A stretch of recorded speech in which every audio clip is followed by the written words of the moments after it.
Assalamualaikum warahmatullahi wabarakatuh.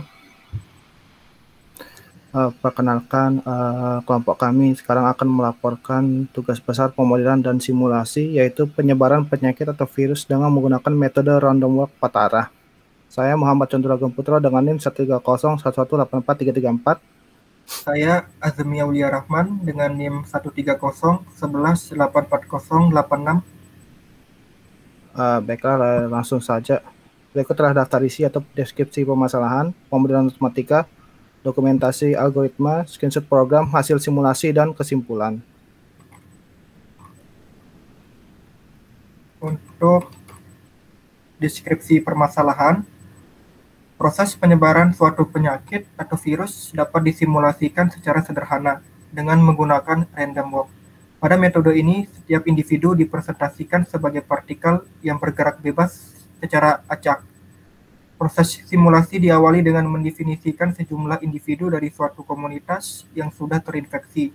Setelah itu, simulasi dilakukan dengan mendefinisikan perubahan posisi dari masing-masing individu secara acak.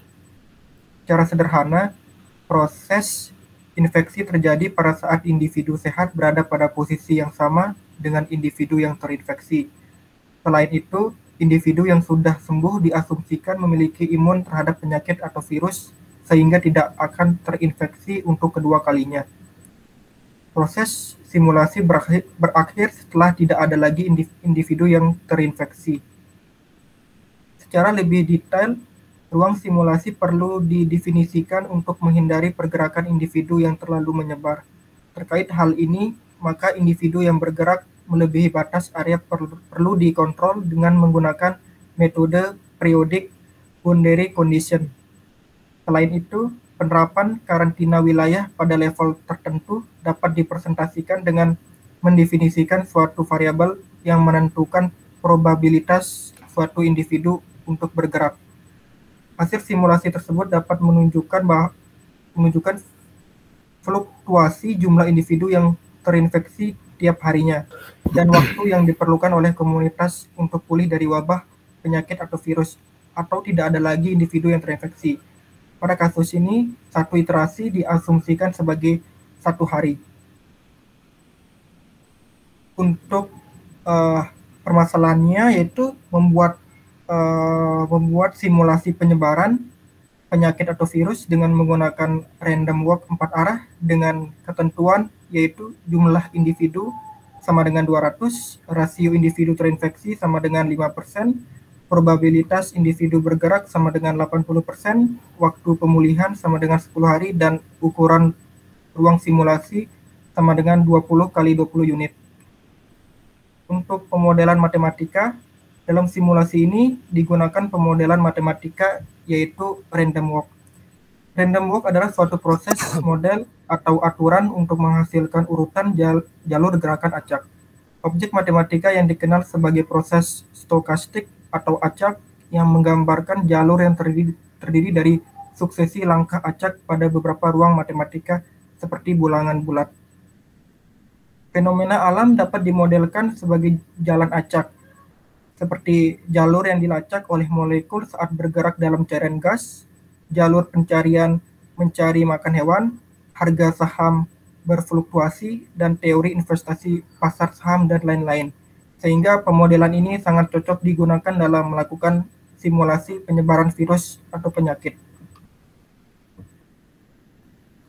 Yang ketiga adalah algoritma.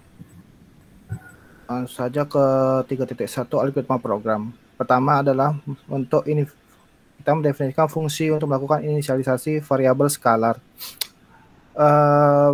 Mendefinisikan variabel sebagai berikut, yaitu jumlah individu sebanyak 200, rasio individu yang terinfeksi adalah 0,05 atau 5%, waktu pemulihan adalah 10, ukuran ruang simulasi adalah 20 kali 20, probabilitas individu bergerak adalah 0,8 atau 80%.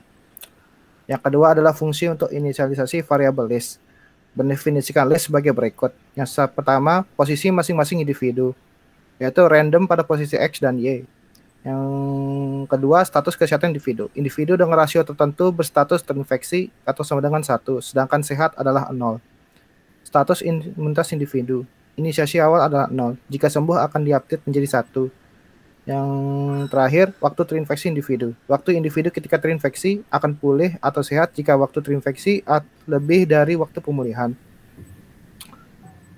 Kemudian yang ketiga, fungsi untuk update posisi individu berdasarkan probabilitas bergerak. Melakukan generate random dari 0 hingga 1 berupa bilangan float atau bilangan pecahan untuk menentukan apakah individu bergerak atau tidak. Jika generate random atau probabilitas bergerak lebih besar daripada probabilitas bergerak, maka individu akan diam atau tidak bergerak dari posisinya. Sedangkan jika generate random kurang dari atau sama dengan probabilitas bergerak, maka individu akan bergerak. Setelah itu akan di-generate random kembali untuk update posisi dan menentukan arah pergerakan individu dengan ketentuan berikut. Yang pertama, jika generate random kurang dari 1 sama dengan 0,25, maka akan bergerak ke kanan. Jika generate random lebih dari 0,25 dan kurang dari atau sama dengan 0,5, maka akan bergerak ke kiri. Jika generate random lebih dari 0,5 dan kurang dari atau sama dengan 0,75, maka akan bergerak ke atas.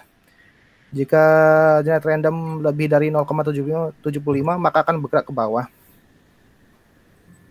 Yang keempat, fungsi untuk koreksi posisi atau menjaga individu tidak keluar dari ruang simulasi. Jika posisi individu pada sumbu X lebih dari ukuran maksimal sumbu X, maka akan dikurangi dengan rentang atau jarak pada sumbu X. Sedangkan jika kurang dari ukuran minimal sumbu X, maka akan dijumlahkan. Kemudian melakukan pengecekan pada sumbu Y. Jika posisi individu pada sumbu Y lebih dari ukuran maksimal sumbu Y, maka akan dikurangi dengan rentang atau jarak pada sumbu Y. Sedangkan jika kurang dari ukuran minimal sumbu Y, maka akan dijumlahkan. Yang kelima adalah fungsi untuk update waktu terinfeksi. Fungsi ini berlaku bagi individu yang terinfeksi. Di sini akan dilakukan pengecekan pada individu. Jika terinfeksi, maka waktu terinfeksi akan ditambahkan 1. Sedangkan jika tidak terinfeksi, maka akan dibaikan atau dipas. Yang keenam adalah fungsi untuk update status kesehatan dan imun individu, atau tahap recovery. Melakukan pengecekan untuk individu. Jika terinfeksi dan waktu terinfeksi melebihi waktu pemulihan, maka diasumsikan telah pulih dan imun telah terbentuk. Kemudian waktu terinfeksi diupdate menjadi 0. Yang ketujuh, fungsi untuk update status kesehatan individu atau tahap infeksi. Melakukan perbandingan posisi pada individu tertentu dengan semua individu yang berada pada wilayah karantina atau simulasi. Jika posisi individu tersebut sama dengan individu yang lain, maka akan dilakukan pengecekan. Jika individu tersebut sehat dan individu lain terinfeksi, maka individu sehat akan terinfeksi dengan asumsi imun belum terbentuk. Yang kedelapan, fungsi untuk membuat peta persebaran penyakit atau virus dalam bentuk scatter plot. Melakukan plot jumlah individu yang terinfeksi dan tidak terinfeksi, sehat, dan setiap harinya, di mana scatter plot titik berwarna merah adalah individu terinfeksi, sedangkan scatter plot titik berwarna biru adalah individu sehat. Yang kesembilan, fungsi untuk membuat grafik pemetaan jumlah individu yang terinfeksi. Melakukan plot untuk membuat grafik berdasarkan jumlah individu yang terinfeksi setiap harinya, hingga tidak ada individu yang terinfeksi lagi. Yang ke-10, fungsi untuk melakukan simulasi virus, hasil scatter plot dan diagram berupa gambar. Mendefinisikan list jumlah individu yang terinfeksi, jumlah individu yang sehat, dan inisiasi hari. Jumlah individu terinfeksi adalah sebanyak individu awal, dikali rasio terinfeksi dan jumlah individu sehat adalah jumlah individu awal dikurang individu terinfeksi. Kemudian melakukan iterasi. Asumsi satu iterasi adalah 1 hari. Selama terdapat individu yang terinfeksi, kemudian melakukan proses simulasi dari fungsi nomor 3 di atas hingga nomor 9.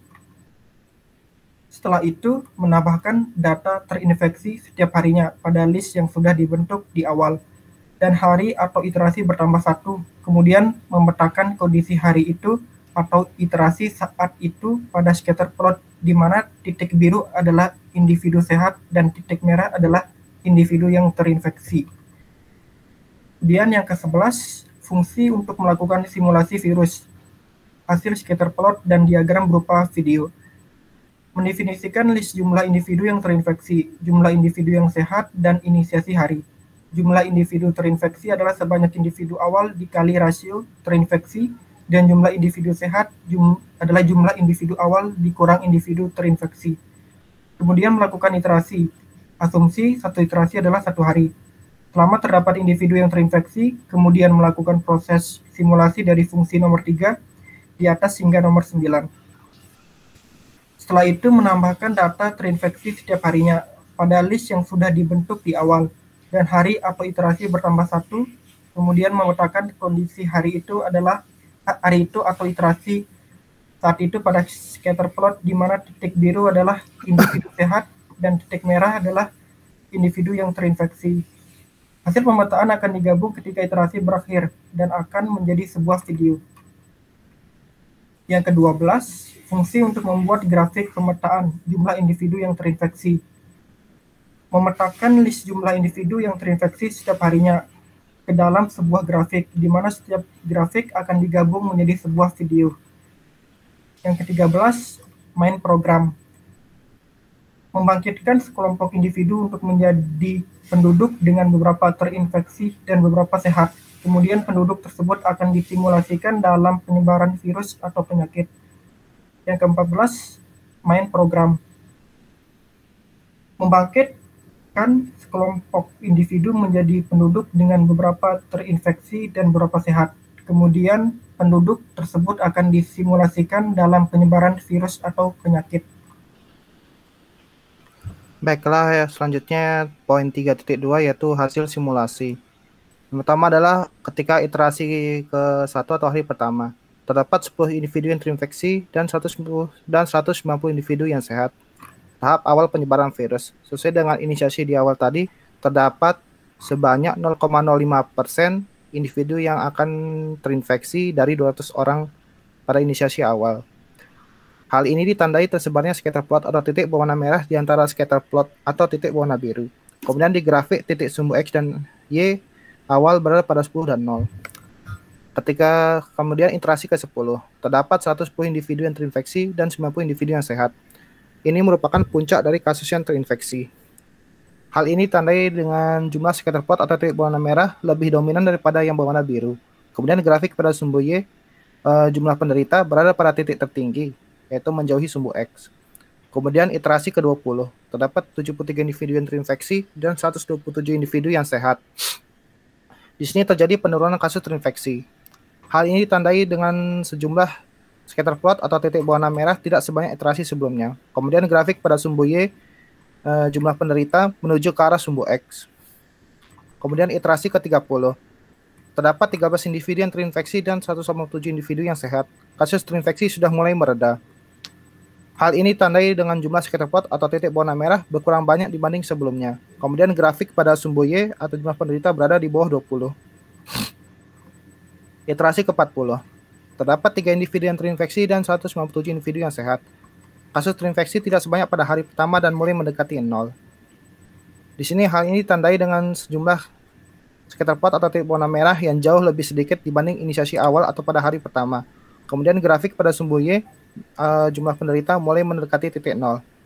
Iterasi ke-48 atau waktu pemulihan, tidak ada individu yang terinfeksi. Kasus terinfeksi 0 dan kondisi sudah pulih, yaitu di mana kasus terinfeksi tidak ada individu yang terinfeksi lagi. Hal ini ditandai dengan tidak adanya scatter plot atau titik berwarna merah. Kemudian grafik pada sumbu Y atau jumlah penderita berada pada titik 0.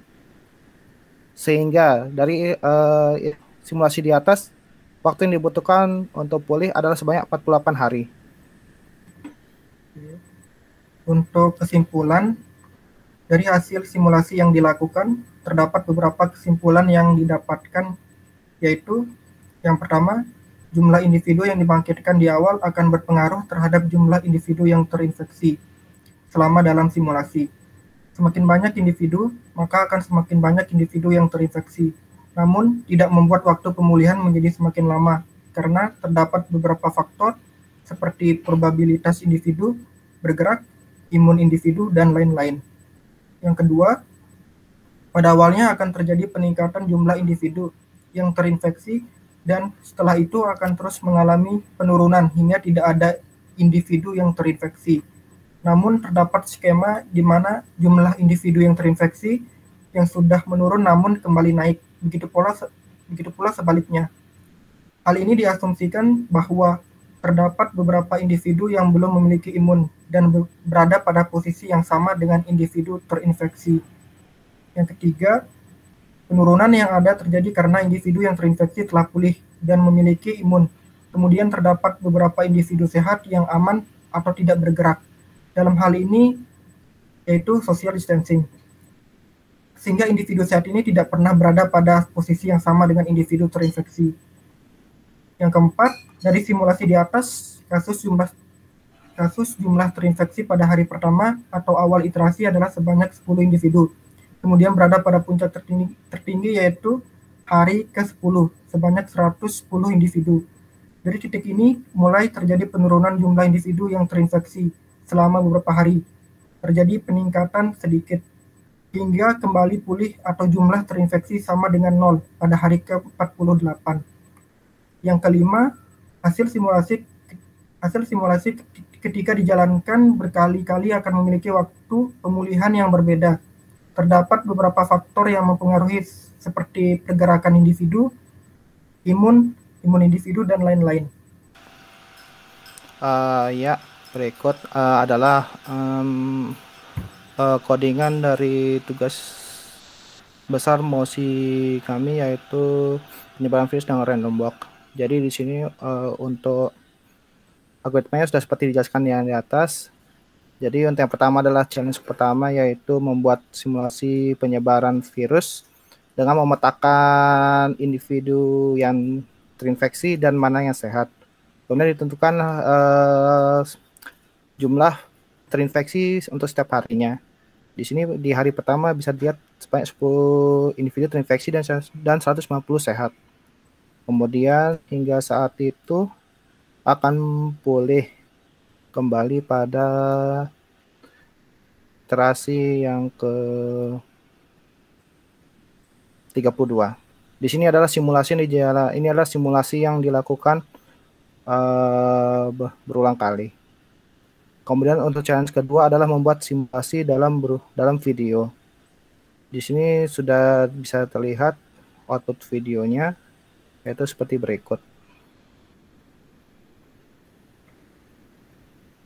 Ya, ini adalah grafik penyebaran virusnya untuk setiap pemetaan setiap harinya.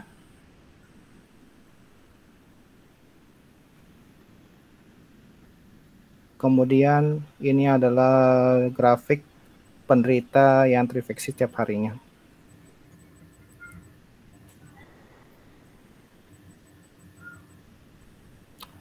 Baiklah, sekian dari kelompok kami. Jika ada salah, mohon dimaafkan. Assalamualaikum warahmatullahi wabarakatuh.